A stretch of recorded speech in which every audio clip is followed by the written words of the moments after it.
Mənimlə birlikdə Azərbaycan könüllülərinin 8-ci Həmrəylik forumunda iştirak etdik.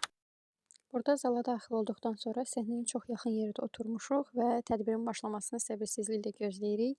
Səhnə isə sözün düzü möhtəşəm görünür həqiqətən.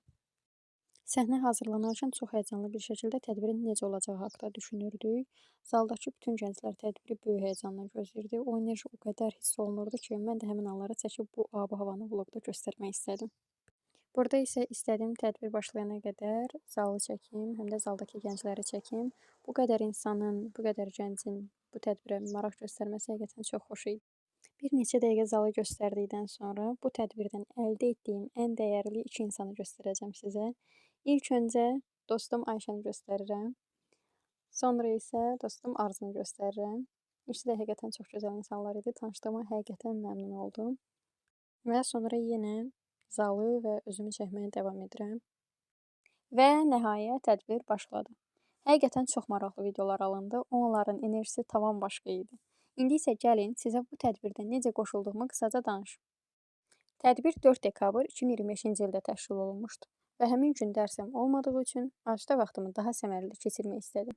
Buna görə də bu forumda iştirak etmək qərarı aldım. Mən bu tədbirə bir könüllü təşkilatı vasitəsilə qoşuldum və deyə bilərəm ki, gözlədiyimdən də maraqlı keçdi.